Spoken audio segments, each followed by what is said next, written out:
la symphonie de la neige. La neige qui s'amasse et tombe dans la neige. Du ciel, un gros flocon sur la terre descend.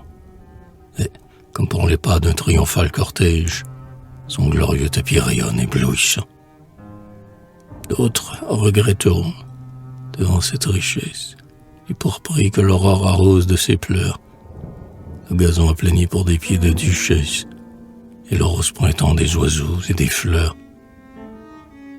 Et de ne plus revoir, au soleil d'or qui baisse, les grands coquelicots, orgueil mouvant des blés, les gammes de Rubens et de Paul Véronèse, tourbillonnés en chœur devant leurs yeux troublés. Mais moi, j'aime à songer devant cette harmonie, et toutes les blancheurs des rêves anciens mettent d'accord leur voix pour une symphonie, et leur rythme plaintif me prend dans ses liens.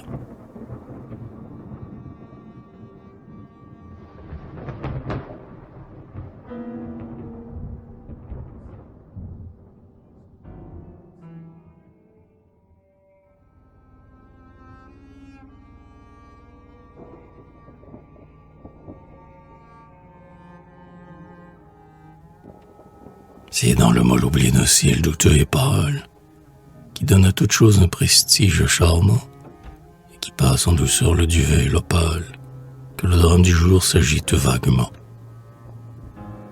L'heure cisèle au vent, pareil à des voiles, les anges sont épars dans les chemins du ciel. Les nuages rêveurs font la cour aux étoiles, et tout l'éther frémit d'un amour sensuel. Les lacs sont habités par la troupe des cygnes, qui semble frissonner sous nos soleils pâlis. Et l'ombre du feuillage a les marbres insignes, dont un grêle rayon baise les pieds polis.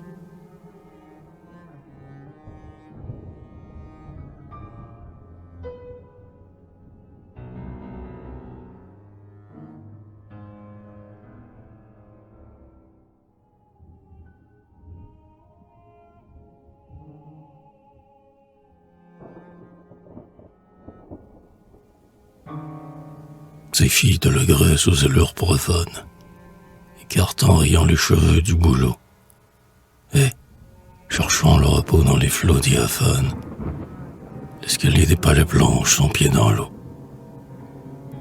Sur la vague s'agite une légère écume, comme celle où, parmi les dauphins entraînés, pleine, ainsi que les flots, de charme et d'amertume, Aphrodite jaillit des flots rassérénés.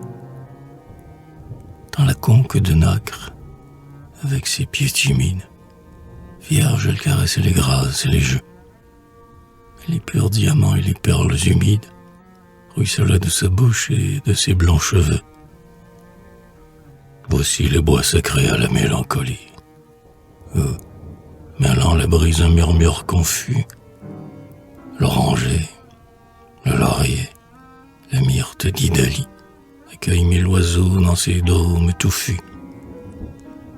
C'est là que le pommier fleurit, et que la rose, fière de son bouton suave, encore tout blanc, déjà pâmé, attend que l'aurore l'arrose, et que l'enfant au dard la teigne de son sang.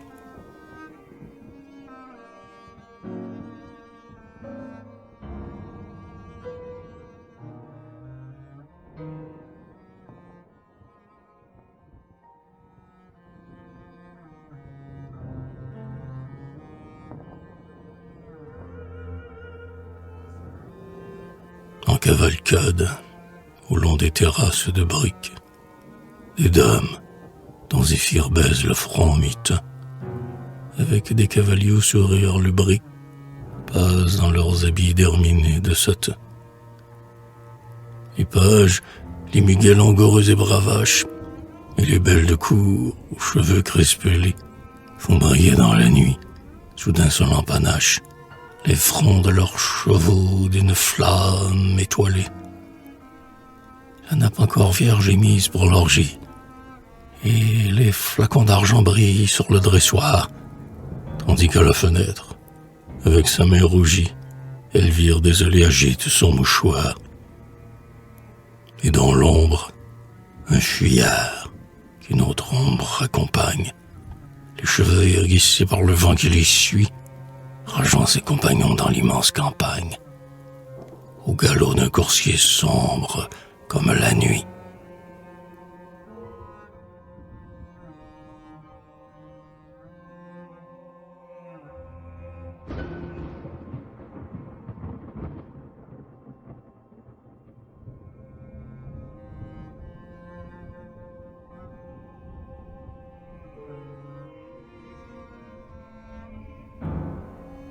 Blanche, dans un massif, dort parmi les dentelles, dont le bouquet foisonne autour de ses beaux seins. Elle rêve, son corps, semblable aux tourterelles, creuse en y embaumer le duvet des coussins. Auprès d'elle, à mi-voix, deux colombes mystiques, au milieu des ardeurs du tiède renouveau, se murmurent, ainsi que des lyres antiques, des vers d'Anacréon, d'Orphée et de Sappho.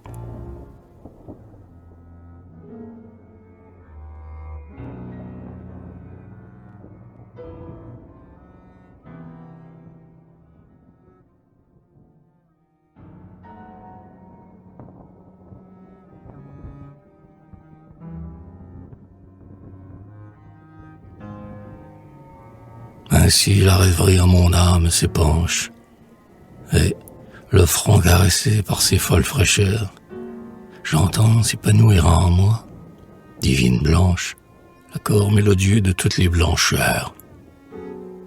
Mais ces pâles amours de fleurs et de sculptures, dont je mène en chantant le cœur étiolé, sont encore à mes yeux moins blanches et moins pures que votre âme sereine, au lys saint violet.